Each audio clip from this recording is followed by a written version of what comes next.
ખાવામાં મજા પડી જાય તેવા ગરમા ગરમ તુવેર ટોઠાની રેસીપી। જેવી શિયાળાની શરૂઆત થઈ જાય એટલે મહેસાણાના દરેક ઢાબા પર તુવેર ટોઠા મળવા લાગે છે, જેને ખાવા લોકો દૂર દૂરથી આવે છે। તો તેની પૂરી રીતથી આપણે આજે બનાવીશું, તો મારી રેસીપીને પૂરી જોજો। પણ હજી સુધી જો તમે મારી ચેનલને સબસ્ક્રાઇબ ના કરી હોય તો સબસ્ક્રાઇબ કરી લેજો અને બેલ આઇકન પર બટન દબાવી દેજો, જેથી મારા નવા વિડીયોની નોટિફિકેશન તમને સૌથી પહેલા મળે। તો ચાલો જોઈ લઈએ રેસીપી। સૌથી પહેલા મેં અહીંયા તુવેર લઈ લીધી છે, જેને મેં 7 થી 8 કલાક સુધી પલાળી લીધી હતી। હવે તેમાં પાણી અને મીઠું ઉમેરી તેની આપણે વિસલ કરી લઈશું। 5 થી 7 વિસલમાં સરસ બફાઈ જશે। એક પેનમાં મેં અહીંયા 4 મોટી ચમચી જેટલું તેલ લઈ લીધું છે। આમાં તેલનો થોડો વધુ પ્રમાણમાં ઉપયોગ થશે। અને હવે તેના વઘાર માટે મેં અહીંયા લીલી ડુંગળી જે 3 થી 4 નંગ લીધી છે, લસણ લઈ લીધું છે મેં 1 કપ ભરીને, અને એક મોટી ડુંગળી ઝીણી કટ કરીને લીધી છે, ને 2 ટમેટાને આ રીતે પલ્પ લઈ લીધો છે। અને ત્યારબાદ આપણે સૂકા મસાલા લઈ લઈશું અને બધા ડ્રાય મસાલા આપણે ઉમેરીશું। તો હવે આપણું અહીંયા તેલ ગરમ થઈ ગયું છે થોડું, તો તેમાં આપણે 1 ચમચી જેટલું જીરું ઉમેરીશું। ત્યારબાદ મેં અહીંયા તજ પત્તા લઈ લીધા છે, સૂકા મરચા અને તજના ટુકડા, આ બધું ઉમેરી દઈશું। તમારી પાસે લીલો લીમડો અવેલેબલ હોય તો તમે તે લઈ શકો। હવે મસાલા થોડા સંતળાઈ જાય એટલે તરત જ આપણે તેમાં ડુંગળી ઉમેરી દેવાની છે।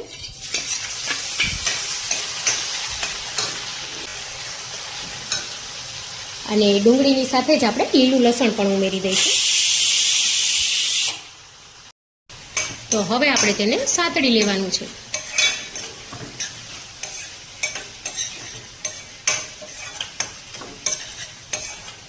હવે સાથે જ આપણે લીલી ડુંગળી પણ ઉમેરી દઈશું।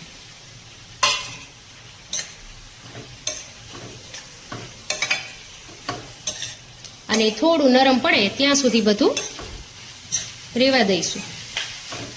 વચ્ચે વચ્ચે ચલાવતા રહીશું। આ રીતે આપણે તેને 5 મિનિટ સુધી સાતળી લેવાનું છે। 5 મિનિટ પછી તેનો કલર સરસ ચેન્જ થઈ જશે। તો હવે આપણે ધીમા તાપે તેને ચડવા દઈશું। તો તમે જોઈ શકો કે 5 મિનિટમાં સરસ આ ડુંગળીનો કલર ચેન્જ થઈ ગયો છે અને એકદમ સરસ નરમ પડી ગઈ છે। તો આપણે ટમેટાની પ્યુરી બનાવી છે એ પણ ઉમેરી દેવાની છે। અને હવે આપણે સાથે જ મસાલા કરી લઈશું, જેથી કરી બધા મસાલા સરસ ભળી જાય। તો એમાં હું 1 ચમચી જેટલો ગરમ મસાલો ઉમેરી દઈશ, 1 મોટી ચમચી જેટલું ધાણા જીરું, અડધી ચમચી હળદર અને 1 મોટી ચમચી જેટલું મરચું। અને હવે તેમાં સ્વાદ અનુસાર મીઠું આપણે બાફવામાં પણ ઉમેર્યું છે, તો અહીંયા તમારે આ મસાલા પૂરતું જ ઉમેરવું, એટલે કે ડુંગળી અને ટમેટા જે નાખ્યા છે એના પૂરતું જ અહીંયા ઉમેરવાનું છે। બાકી આપણે તુવેર જે બાફવા નાખી છે તેમાં મીઠું ઉમેરેલ છે। તો હવે આને આપણે સારી રીતે ચડાવી લઈશું। જરૂર પડે તો અહીંયા થોડું પાણી ઉમેરીશું। આ તુવેર ટોઠા છે તે એકદમ ડ્રાય હોય છે, પણ અહીંયા આપણે થોડું ખાલી પાણી ઉમેરીએ છીએ, જેથી કરી આ બધું સરસ રીતે ચડી જાય।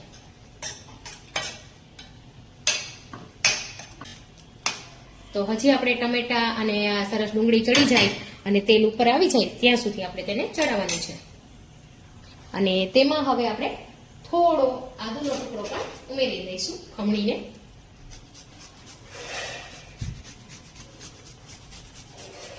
તેનો ફ્લેવર પણ ખૂબ સરસ આવે છે। તમારે પેલા ઉમેરવું હોય તો પણ તમે ઉમેરી શકો।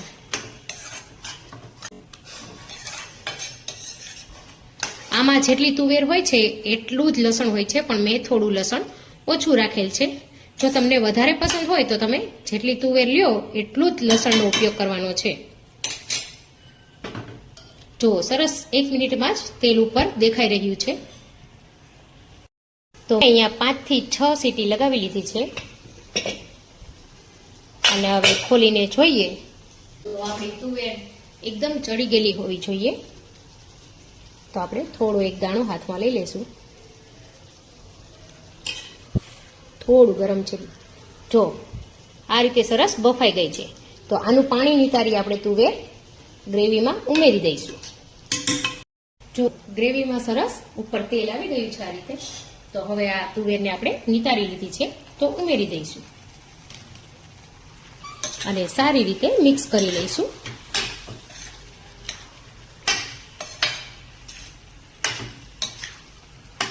આ મેં અહીંયા 250 ગ્રામ જેટલી સૂકી તુવેર લીધી હતી, જેમાંથી આપણે 5 થી 6 લોકોને થઈ જશે.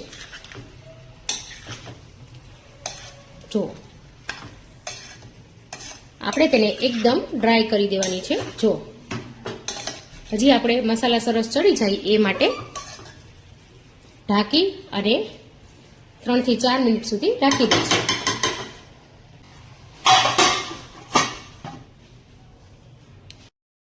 હવે આપણે 3-4 મિનિટ થઈ ગઈ છે અને તમે જોઈ શકો કે બધો મસાલો ખૂબ સરસ એવો ચડી ગયો છે. એક લીંબુનો રસ ઉમેરી દઈશું અને ધાણા ભાજી ઉમેરી દેવાના છે. અને અહીંયા સૌરાષ્ટ્રમાં બધા તેમાં થોડો ગોળ ઉમેરે છે. જો તમને પસંદ હોય તો તમે થોડો ગોળ ઉમેરી શકો ને ધાણા ભાજી થોડા વધારે જ ઉમેરવાના છે. અને પાછા એકવાર સારી રીતે મિક્સ કરી લઈશું. જો કેટલા સરસ દેખાઈ રહ્યા છે, જોતા જ ખાવાનું મન થઈ જાય તેવું બન્યું છે. જો તો હવે આ આપણા તુવેર ટોઠા બનીને તૈયાર છે. તો આપણે બ્રેડને શેકી લઈશું. તુવેર ટોઠાને તમે રોટલા, પરોઠા, બ્રેડ કોઈ પણ સાથે સર્વ કરી શકો. તો હું અહીંયા આની સાથે બ્રેડ શેકી લઉં છું. તો હવે આપણે ગેસની ફ્લેમ અહીંયા બંધ કરી દઈશું. તો હવે આપણે એક બોલમાં તુવેર ટોઠાને લઈ લીધા છે. તો તેને સર્વ કરવા માટે આપણે ઉપરથી ડુંગળી આ રીતે ઉમેરી દેવી. ત્યારબાદ તેમાં ઉપર થોડી સેવ અને થોડા ધાણા ભાજી અને તેની સાથે સર્વ કરવા માટે મેં અહીંયા બ્રેડ લીધી છે. તો તૈયાર છે સરસ મજાના તુવેર ટોઠા.